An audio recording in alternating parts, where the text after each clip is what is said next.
જો તમે બહારના ખાવાના શોખીન હોય તો ચેતી જજો. રાજ્યમાં એક બાદ એક મોંઘીદાટ રેસ્ટોરન્ટ અને હોટલોના ખાવામાં નીકળી રહ્યા છે જીવાત.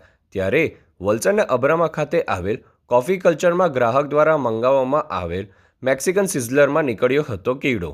સિઝલરમાં કીડો નીકળતા ગ્રાહક દ્વારા હોબાળો મચાવી ફૂડ વિભાગને જાણ કરવામાં આવતા ફૂડ વિભાગ તાત્કાલિક ઘટના સ્થળ પર પહોંચી તપાસ હાથ ધરી હતી.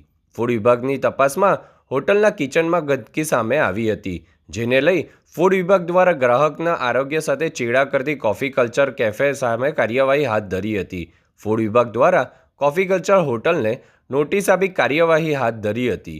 આગામી દિવસોમાં વધુ તપાસ કરવા કોફી કલ્ચરને ક્લોઝર નોટિસ આપી કાયદેસરની કાર્યવાહી કરવામાં આવશે એવું જણાવ્યું હતું. ત્યારે રાજ્યમાં એક બાદ એક મોંઘીદાટ રેસ્ટોરન્ટ અને હોટલોમાં ગ્રાહકોના આરોગ્ય સાથે ચેડા કરવાનું ક્યારે બંધ કરશે અને ગ્રાહકોના ખાવામાંથી જીવાત નીકળવાનું ક્યારે અટકશે એ જોવાનું રહ્યું.